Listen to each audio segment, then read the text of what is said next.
Well, you have quite some fans here. Welcome to this year's Rede an die Freiheit speech on freedom. It is really a great honor to have you here, Prime Minister Kaja Kallas. What a great honor. Thank you for, I know that you have a very tight schedule also today, that you found the time to give this speech on the freedom. And it's just a good time, because this morning I was actually on skiing holiday with my family, so I took the train this morning to Vienna, and I met a friend of mine. He's a businessman, and he said, I'm totally supportive of Niels, but what's about your position about the war in Ukraine? Why are you so strict? Isn't it better to have peace? And then I had like 2 hours talk about what really peace means, and I'm sure that you will also give us some insights here. I also want to welcome the ambassadors of Estonia, Ukraine, Latvia, Lithuania, and the Netherlands, and the Austrian ambassador to Estonia. We're very welcome here in the Austrian Parliament.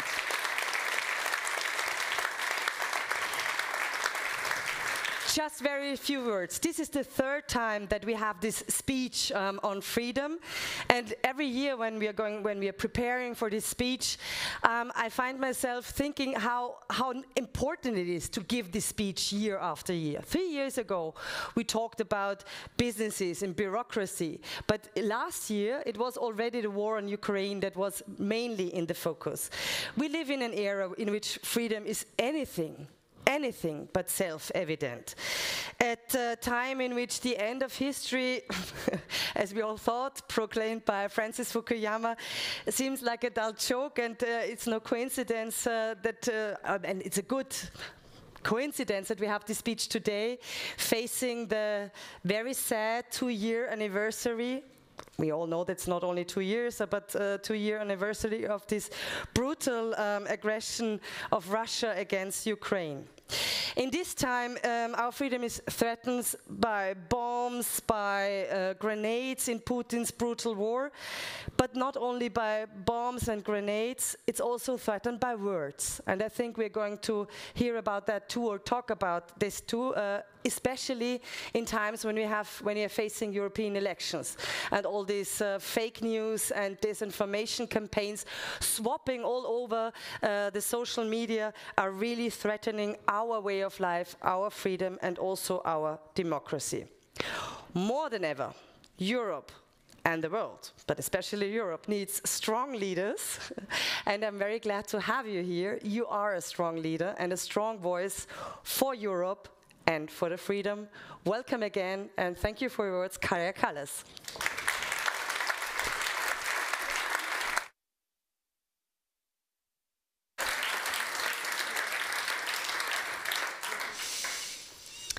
It's really a great honor to be here and see so many of you here today. So thank you for inviting me to discuss about freedom, about the joint freedom Estonia and Austria are enjoying in our common European family.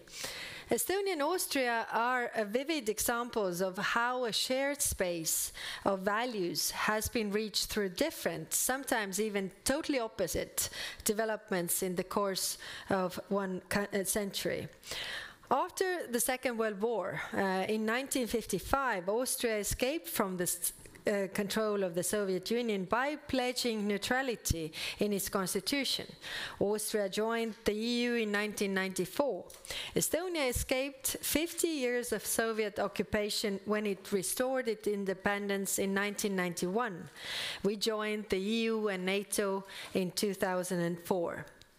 We have both become prosperous, peaceful, democratic countries, both members of the European Union and the Eurozone.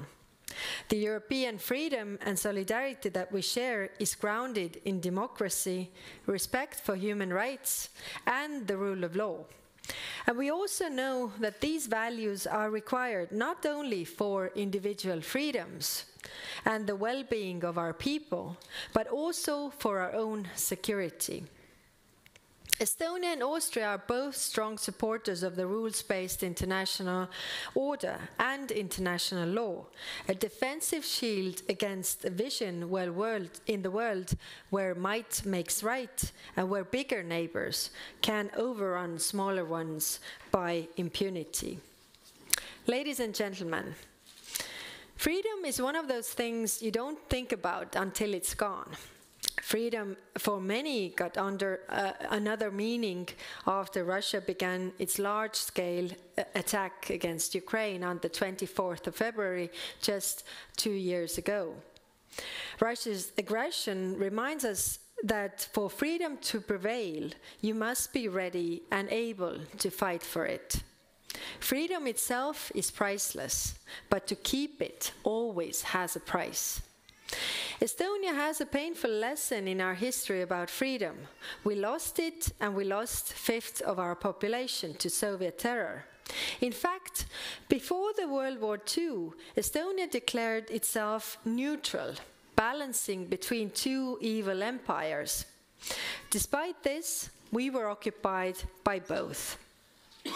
Back then, we felt that we were forgotten and abandoned behind the Iron Curtain, forced into the Soviet Union for half a century.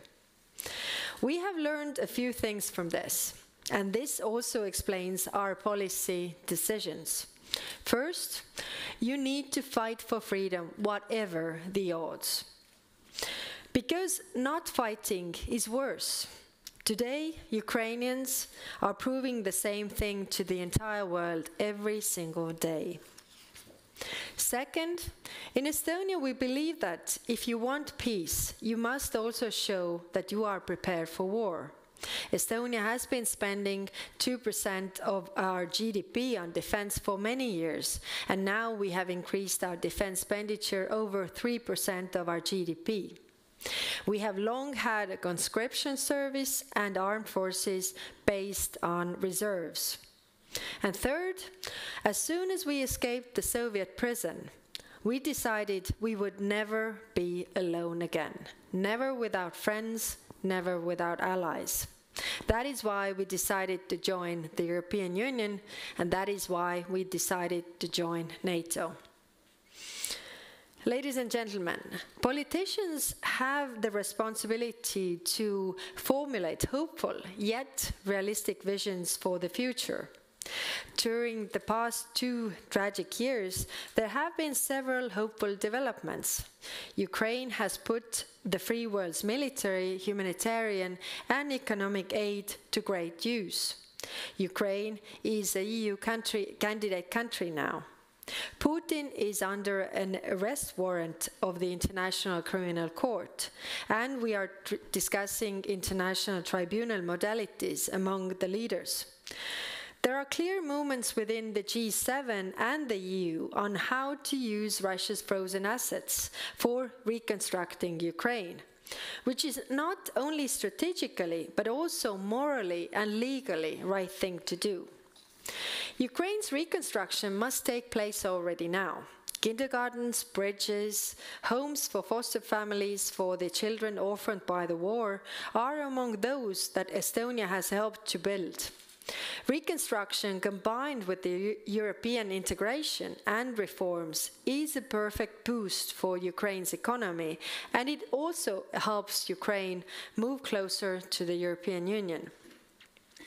We must continue isolating Russia on the international arena, be it economically or politically. There should be no business as usual. In fact, there should be no business at all with war criminals. Every euro that continues to fuel Putin's war machine helps to prolong this war of conquest in Ukraine. Let's not act like an outright aggressor is just one of us. Unity is our hardest currency. Together we can help Ukraine win this war. But we must be brutally honest with ourselves. As long as Russia is still bombing Ukrainian towns and aims to conquer the country, we have not done enough. The hard truth of war is that the side who has more ammunition will win. So Ukraine needs our long-term support. This means assistance that reaches them regardless of party political distractions and realities within our own countries, regardless of the comings and goings of elections. That is why my government has pledged to spend 0.25% of our GDP for military assistance to Ukraine over 4 years. It all costs money, and I'm perfectly aware it is politically difficult to explain the situation in those countries where there are much, much better neighbors than we have. The hard truth is that objective circumstances today give us no reason to believe that Russia would change its policy of conquest. So it would be false hope that there will be peace in Ukraine tomorrow. The explanation we owe to our people is that this difficult security situation within Europe is here to stay, and we must all adapt accordingly. Our primary focus must be on making sure that Russia's aggression ends in defeat. Only then we can be sure that it will continue or it will not continue or expand its aggression elsewhere. We should be learning from history that what happens elsewhere will quickly happen also here, unless aggression is stopped, deterred, and contained.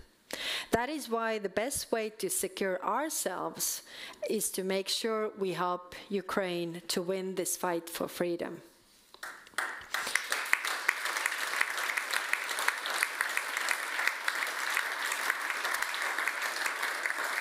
Ladies and gentlemen, our Europe is something that will never be ready. After each crisis, after each enlargement, after the formative experiences of each new generation, Europe has to reinvent itself over and over again. This is necessary to remain meaningful and relevant to our people, especially the young people. And this is necessary to deliver not only hope in a better future, but also tangible benefits, including security for our own people. The COVID pandemic made us think out of the box, and thanks to joint procurements, we managed to secure vaccines at revolutionary speed. The same should apply to our thinking now, that there's a seriously worsened security environment right behind our borders. And indeed, Russian war against Ukraine has brought along serious shifts of thinking among European countries. It has shifted the security policy of Finland, now a NATO member, also Sweden, soon to be NATO member. Austria's decision to join the German-led Sky Shield air defense program is another example of change approach. Within the European Union, we have agreed to jointly procure 1 million rounds of artillery shells to Ukraine, and we are planning joint procurement and joint ownership of defense capabilities within the European Union. This is all a clear illustration of the shift of thinking. There's no freedom, no economic prosperity without national security. Hence, the direction is clear. European countries must make sure that they are able to deter and defend themselves also from outside attacks and threats. This is necessary to secure our common market, economic prosperity, and the well-being and freedom of our people. I'm aware that there are many fears linked to these tremendous and speedy changes. Uncertain times are full of traps. There's a trap of hope, the hope for quick solutions. It is only human that we all want this war to end quickly. I don't know anybody in Ukraine who is pro-war. The people I know are for freedom, for self-defense, for living their lives peacefully. They want the war to end. But history has shown time and time again that not every peace dove carries a real message of peace, and not every peace treaty secures a peace that lasts. Then there's also a trap of negotiations. That is the hope that once we allow Russia to get away with the land grab, Russia's appetite would be satisfied. The wish to negotiate also comes from those who wish to stabilize the relations with Russia, no matter the cost. And there's the trap of fear. Threats issued of Russian leaders and pictures of nuclear explosions on Russian state TV are aimed to scare our people. By sowing fear, they want to change the perception of war in our societies. That leads us to what I call the trap of self-deterrence.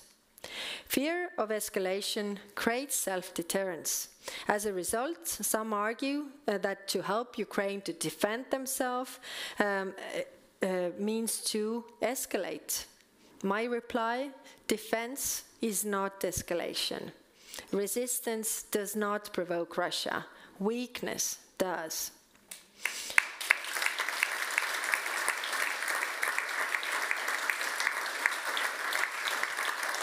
And finally, there's a trap of misinformation.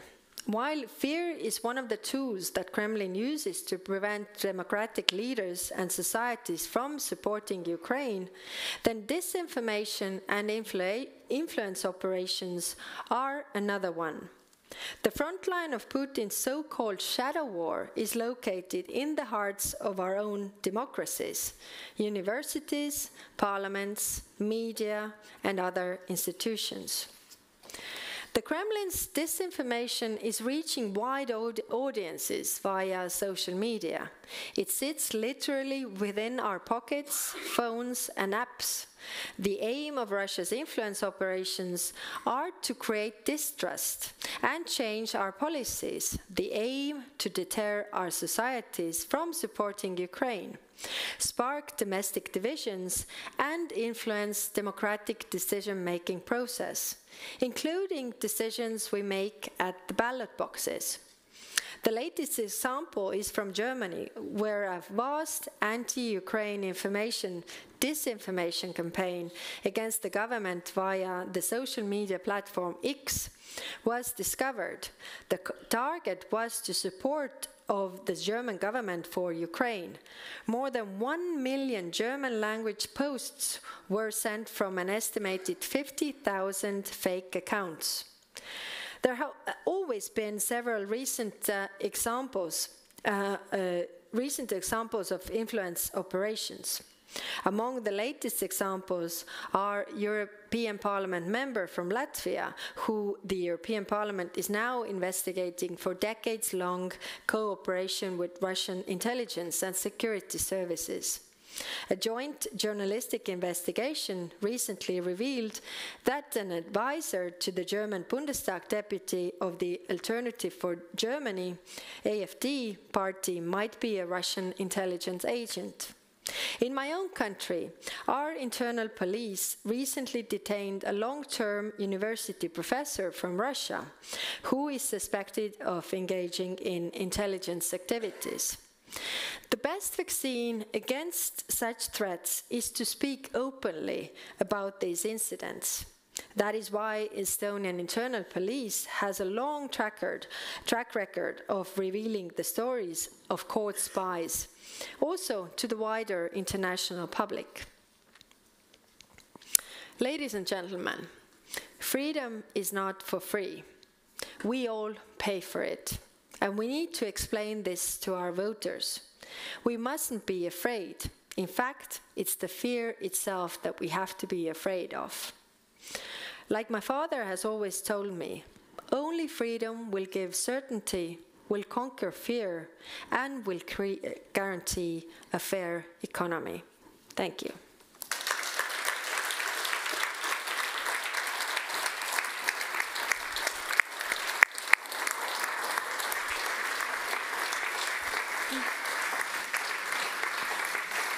Thank you. Thank you.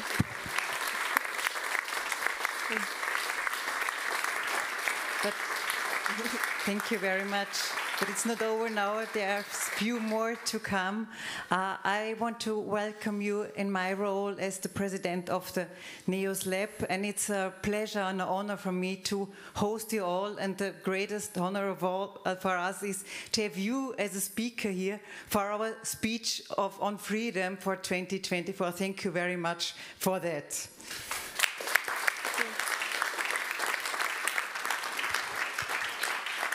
And why are we, the NEOS Lab, are doing this speech on freedom for the third year now? The answer is simple, as it is oppressive, and we just heard it, what you told us, because we have to talk about it. We have to talk about freedom. And I think none of us in here would have thought a few years ago how essentially important it would become in Europe, in the 21st century, to emphasize the value of freedom, the value of liberal democracy, and to find answers for the questions how to defend all those values we have the feeling we lose. Kaja Kallas, you are one of the outstanding defenders of freedom in Estonia, in the Baltic states, in Europe. That you're that outstanding. You have been awarded last year for the Liberal of the Year. That's great, I think. Kaja Kallas, you are a future hope for Europe, for a free and a secure Europe. Thank you for your speech on freedom. Thank you for this inspiration. The next step we have now is that we have a small panel discussion with our party leader, Beate Meinl-Reisinger, here on stage. Welcome, Beate. But also with Kaja.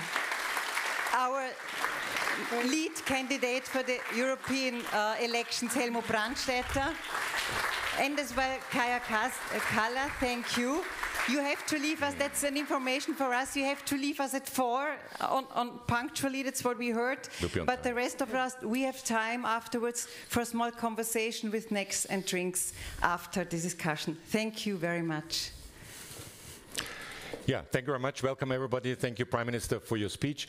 For me, it's always fascinating to hear leaders and other people from different parts of Europe telling their story and their history. And your history is, of course, being a neutral country, which did not help you and fight for freedom. And you got freedom in 1991. Our history is written in this building here. It's a very complicated, not very good history all the time, but also people were fighting for freedom here as well, and we do it now. And now we are together in Europe, and we have the incredible chance to give this freedom and everything we had for the next generations. And I think this is our job. And you explained how difficult it is because of Putin's war against Ukraine. And I want to quote a letter you wrote together with other with other government leaders. Among them was also Olaf Scholz. And you wrote, Russia doesn't wait for anybody, and we need to act now. If Ukraine loses, the long-term consequences and costs will be much higher for all of us. We Europeans have a special responsibility there, therefore we must act. And the question is always for politicians, what's the most important actions? You talked about, if you want, it's ammunition. It's also to convince our public. What are the most important actions for the next month for us to help Ukraine and to help us? Well, of course, as I said, the military aid that we are giving to Ukraine is of utmost importance because whoever has more ammunition will win. But this is also very important. I mean, there's a lot of talk here, and I just was meeting with the industry representatives of Austria, and it's like, oh, sanctions don't work, and we should quit, and because let's go and continue our own business because this is all very difficult, and this is what Russia wants us to believe. We are stronger than we very often think about ourselves. If you think of the Ramstein coalition that is supporting Ukraine, the defense budgets are 13 times bigger than that of Russia's one. Why I'm telling this is that we have to support Ukraine to bring this war to an end where Russia realizes they made a mistake and they can't win. Then this war will stop. And when we see different things that we have to do, put more political pressure, economic pressure on Russia, help Ukraine militarily, deliver this 1 million rounds of artillery shells, but also continue to isolate politically Russia and work on the International Tribunal for the accountability. Because what I'm saying is that, of course, everybody knows that war is bad and peace is good. Every child knows that. But there's also a difference between peace and peace. I mean, after the Second World War, most of Europe had, peace, which meant you build up your prosperity, well-being of people. But for us, the peace meant that there were mass deportations of people, suppressing our culture, erasing our elite totally. So that is a different perspective. And in order to have sustainable peace, you need to have accountability for the crimes of aggression. For small countries like Austria, but also Estonia, international law is the one that is protecting us. And international law, the UN Charter, says it's illegal to attack another country, the sovereignty of another country. But there has to be accountability when somebody does. And here we have this gap, because there is responsibility for the war crimes, but they stem from the leadership crime, that is the crime of aggression. Without one guy deciding to attack a neighboring country, there wouldn't be any war crimes either. So it is very important to have sustainable peace and prevent future wars, is to have the accountability issue addressed. And you say Austrian business leaders would like to continue just to deal with Russia. Are you disappointed of the Austrians? No, I wouldn't say so. I mean, no. between us. No, between us and all this, just here. No, I mean. This was an interesting discussion because Yes. on one side, this leader of one industry says that I admire your work and I admire what you're doing for freedom. This is very important. But at least you are polite, eh? But the thing is that actually it seemed to me genuine. But what it was that this freedom should come without the price. Of course, we all suffer, but being without freedom is having a bigger price.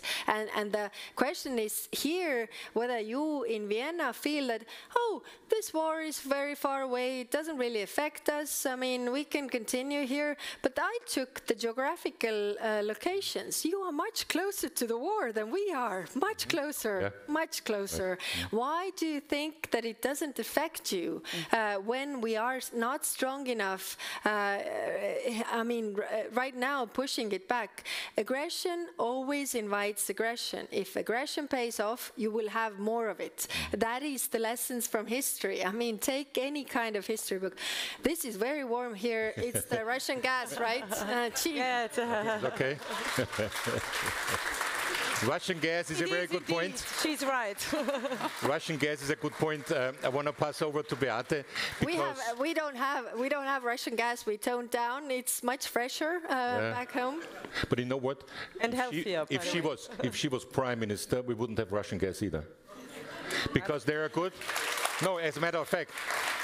And you should know that as well. There are good ideas by NEOS that we could live without Russian gas. We just would have to have a law, and we have certain ideas. Please, Beate. Well, you're totally right. I mean, there is, well, actually, we've presented this plan 1 year ago, 1.5 years ago. We also protested against this long-term treaty of OMV and Gazprom when it was made, because it was after 2014. And I mean, Austria... it was not a very helpful role that Austria played, the official Austria, after 2014, because of course we took part in the sanctions, but when it came to, for example, reacting towards this Skripal affair, the poisoning of this Russian guy Skripal, Austria didn't expel any diplomats, Russian diplomats, and then of course this was this treaty done by OMV and Gazprom. Chancellor Kurz was there, and Putin was there, and he was also greeted here in Austria like nothing would have happened. I think this was, there are now interviews where people say, yeah, how could you know now? It's easy to know afterwards. Afterwards, yeah. But it's also, it could have been easy to see after 2014. That's my point. And we saw it and we stated it. Yeah, no, this is something I think, you know, every connection has two sides. So make sure that you're connected to friends, because the other side of the connection might also hurt you if you don't share the same values. And I think this we have to keep in mind all the time. So of course we were talking about this a long time. It's a geopolitical issue. I mean, all these kind of gas and energy projects, they are never about energy. They are about power, and power over another country. This is how Russia operates. We were under that occupation for 50 years, so believe us, we know how they operate. Sometimes, I mean, when I was a lawyer, then I had clients, you know, from different countries, and it always surprised me that, you know, clients from Estonia, they came with the suspicion that the other party will definitely trick and definitely have some malign plan, and they were positively surprised when it didn't happen. Whereas the Western clients, they were absolutely opposite. They were like very, I would say, even naive, and I was like warning, you know, no, you know, don't take this, because it's you know, this company is with the Soviet background. They think in a different way. So, you know, I was explaining those risks, and then I had and then they were negatively surprised when they were tricked. I was like, I told you so. I tried to warn you. So now I see the same thing, but I would say that this is what is also fascinating about Europe, is that we are different countries with different culture and different history. I mean, it was very interesting for me to hear, to read about Austrian history regarding your neutrality, to understand, because in order for you know, the other party or make other party to listen to you, you have to also understand where they come from, and this is, I think, what we also have to understand and take into account, that you have a different history with Russia, and therefore you have been the only country probably that Russia actually kept a promise to, whereas there is no other country like this, and this is the point where you come from. So we have to understand that you know, Ukraine was giving promises when they gave up their nuclear weapons in order for you know, security and peace. That agreement was never kept by Russia, whereas you had agreement with them in 1955, and that agreement has been kept, and that is a different perspective. That's true. Although it took 10 years from 45 to 55 to get the state treaty, and with a lot of compromises, and this but and that, still, and neutrality is one part of it. Yeah. It's better than 50 years, I can tell you. But I would like to take one point that you mentioned, because you said it is totally understandable that the Austrian industry and businessmen, they want to go back to the status and make him like business with Russia. I totally understand. But it's important to understand that we have some security issues here. And it's not only, this is what I always say, it's not only a moral obligation, because I think the point is that sometimes there is an argument to support Ukraine that's made on a moral basis, which is right, of course. I mean, they have been attacked. They are under attack right now. Their civilian civilians are murdered, their women are raped, their children are deported. But apart from that, Austria needs to wake up and see that for our own security issue, as you said, as a small country, we have to rely on international law, on an international rule-based order. It is crucial for us that Putin is stopped there.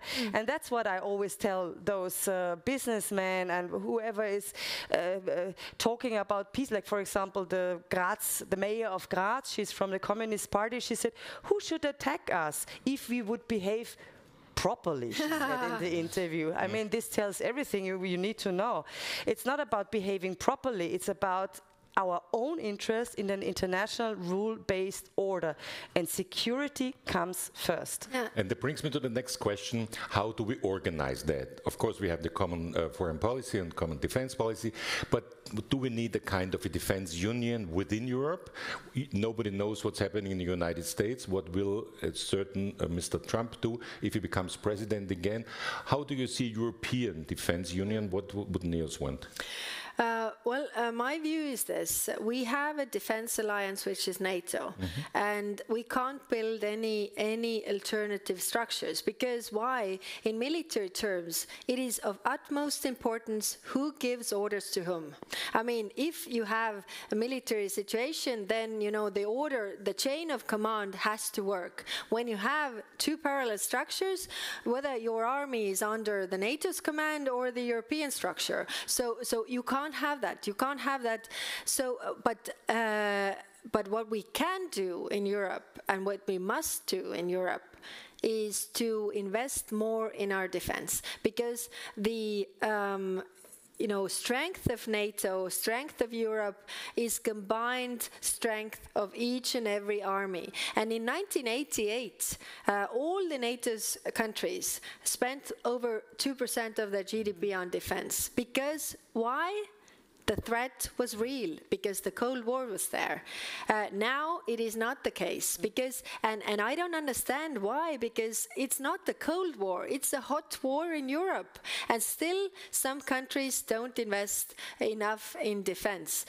So if we are worried about the developments in United States, we have to do more ourselves, because, as I said, weakness provokes aggressor. If Russia thinks that we are weak enough as NATO, they can make this step because they think that they can win. Like they thought that Ukraine will be an easy win. They didn't know how prepared they were, and they didn't believe that we would be behind Ukraine. So that is what we definitely have to do. And I understand the political situation. It's very hard to explain to people. It's taxpayers' money. You have to spend it on education, social affairs, roads, infrastructure, everything. But and the peace is here. I mean, why military? You are a warmonger. But the problem with defense is that when you need it, it's too late to make the investments. I bring you one example from our own history. In 1933, the defense spending of Estonia was record low, because peace, prosperity, everything was fine. In 1938, the defense spending of Estonia was increased by 100%. But it was already too late. You couldn't go into procurements because everybody was preparing, because it was clear that the situation is bad. So that is what we have to do now for our own defense, to be stronger in order to deter, to prevent the war. And I agree with you. I mean, one is that we are helping Ukraine because it's morally right. But it's also because Ukraine is literally fighting for us. Then it means that the war is not here, the war is not in Estonia, it's not our people that are under bombs. That is what it is at stake. If we are able to, stop this right there, then it doesn't go anywhere else. But Sky Shield, thank you. You also mentioned Sky Shield. Sky Shield is a very important step for a common European defense. Neutral countries like Austria, Switzerland is taking part of it. So we have kind of an European defense, Beate? Yeah. Well, actually, I totally understand this argument that there is one like European army and this is NATO. I understand, but still, nevertheless, I think it's important to strengthen the European common security and defense policy and to work in a way to establish a sort of European pillar there. I must also stress that it would be very difficult to find a majority to join NATO in Austria at the time being. It's still very difficult to argue in favor of, like, for example, Sky Shield, which is a very good initiative, and we support the government in doing so. I think it's a good idea, but it's a tricky discussion. Still, maybe Donald Trump, I hope not, is going to be president again, and I think one thing that Europe really has to learn is to be more self-confident, but also to do its job when it comes to defense and security policy, also when it comes to foreign policy. And we have to be able to make quicker decisions, speaking with one voice, but maybe skip this unanimity decision-making process in a way to really go forward to be faster in decision-making and more, stronger then. But I mean, again, I understand. On one side, you have to be, of course, you have to be faster in making decisions. But at the other end, it is that we are all democracies. Democracies take time, and if you just take this, in COVID we saw this very well. I mean, the autocracies and the democracies, and if it would be a sports battle or competition, it would be so that there's the start, and then and the autocracy runs, and the democracy starts to discuss whether we start with the right foot or the left foot, and what pace should we take, and it's like everybody's come on, get the start was already there, and then but when we get this thing together, okay, we start with the right foot, then we go with this pace, then we last longer. So we are eventually making those decisions that last. I mean, COVID was a great example of it, how we are able to do it. And being just having decisions with anonymity is that for us, being 50 years, the country that did not have a voice, this is so valuable that we are equal at the table, that we can't be overrun with by the big ones. And we have been very reasonable and, trying to find compromises and everything. But if it would be so that, we don't have to really take this into account, I think for small countries, we are losing the voice again. And this is a tricky thing. But I want to say something positive. Who had expected in Europe, like in February, March 22, that now for 2 years we would stand together? There's always a toilet for Mr. Orban where he can go out if he doesn't want to take, you know what I mean? So Europe is strong. And we are together, and we do it. And I've been to Ukraine during the war a few times. People know it, and I think that's very important. So we are aren't we sometimes stronger than we believe? Yep. It leads me to the next question. You talked about disinformation. That's really a huge thing, which also we cannot face as nations. We do it together in Europe. That concerns also the American platforms and so on. Don't you think that that's one point where we need more European to work together in Europe?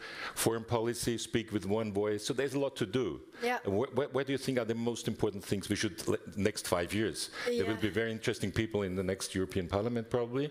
So what should they do in the next 5 years? Yes. Actually, you have, I just learned that she's Austrian, a very good author. Julia Ebner has written a book, Going Mainstream. I think seeing these patterns, I think it's very, very important to fight with them as well. This misinformation, but also, I mean, the way how the far right, the far left, and the Putinists have met in their combats, and when we talk about the European elections, which is funny, we all have different programs and things. I mean, the anti-European parties, they all have one program, and they are actually the only European party, like real European party, because they have the same approach. So how do you address this? I think one thing is that we have to really educate our people first to understand this and see these patterns. Second, it's a question of those big internet platforms, and there I talk about Telegram, who is not on the European regulation because apparently they are not having as much as clients, which I am a bit skeptical. Skeptical, but the narratives that go there, I mean, it's very difficult, and it's getting increasingly difficult for the democracies because you know, the undermining our democracies, trying to sow chaos within our societies, confrontations in our societies, it's getting more and more, it's getting worse. And it's also getting more mainstream, which is also very difficult to fight. So I don't have a good formula, but I think these are the things that we definitely have to cooperate in order to address. Well, I think so too. I mean, I think that the European Union has made some quite remarkable progress with this Digital Service Act here, and I think it's also a good idea. I think there was this lawsuit made against X and Elon Musk because he didn't want to comply with this Digital Service Act and defend or fight this disinformation and manipulative narratives. I think it's a good idea to be strong here because there is a lot at stake. I just also wrote a book, and I dived into this mass radicalization. That's a book of Julia Ebner and all this stuff, and there is some literature on the fact that all this disinformation campaign and also what's Verschwörungstheorie in English, conspiracy whatever, theory. What was it? Conspiracy theory. That conspiracy theories that they were a big issue, but over the last decades they grew weaker and weaker. But I must say, with the social media now, as you said, it's going in the center. It's not only on the far right and the far left, but it's apparently also touching some ideas or fears of people who are in the center, and this is really a threat to democracy. So I think we have to be aware of this fact, and we have to defend ourselves, and again be very self-confident and strict on that. Democracy is built on trust, and so what currently is happening is that there are so many false narratives and misinformation that this trust is undermined. The people don't know what to believe anymore, what to trust really, and they do it so well to use these kind of references to very good newspapers that they have published these articles, and people just share them, and the more they share, the more of it becomes like it is so, and people believe. And I must say about conspiracy theories, I mean, we have one very conspiracist in our parliament member, conspiracy theorist. We also have a party. And we have a party, but one is particular. He comes out in the Prime Minister's question hour with such absurd theories that I was like, what? How is, I mean, and I think this is so stupid that nobody will believe this, but to my surprise, it's not like this. It's so absurd, and I can't even fight this because it's like it's so absurd. And then, you know, it's picked up and it is everywhere the same. And people believe this, and it's like, how do you fight this? Because it's, I mean, so evident that it's not true. Prime Minister, I have to watch the watch, and that's my job now. And to come to the end, talking about education, in the NEOS program for the European elections is that we say there should be a fifth freedom, freedom of education. That means young people to have the chance to go to different countries, etc. And we know you're a very innovative country.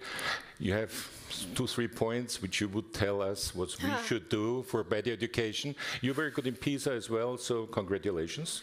Yes, really good. yes. We are very good there. Yeah. Yes, our students are good, our teachers are good, and our system is good.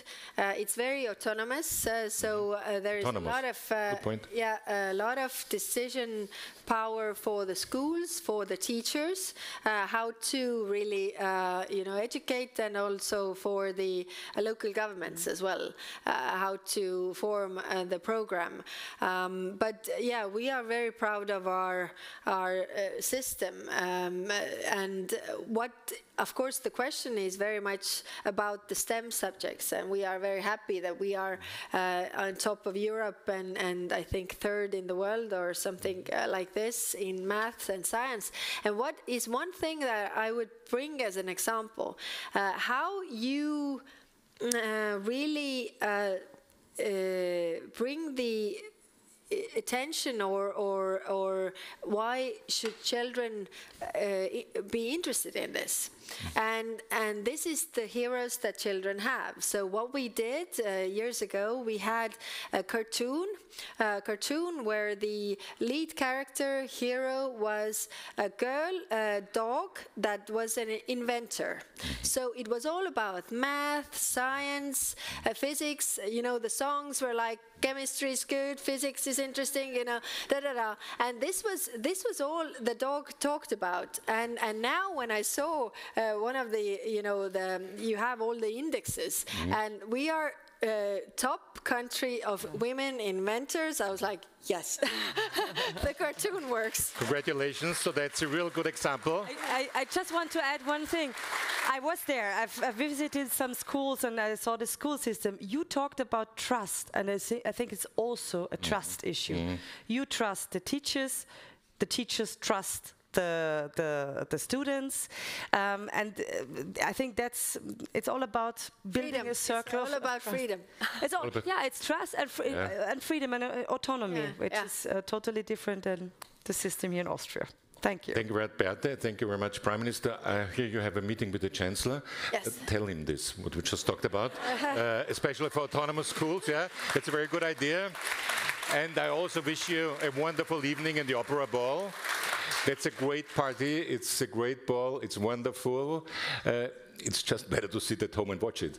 So that's what I will do. No, but I hope to see you there, and you will have. It's a beautiful place. The opera is wonderful, and Elina Garanca, a beautiful star and a great star, and you will have a great evening. From the companies that I met, they also had a message that I should deliver to the Chancellor, which is our tax system. Because we don't have the corporate income tax. So I have also my messages and the messages from Austria. You have a lot to talk to him. Okay. Thank you very much. Thank you.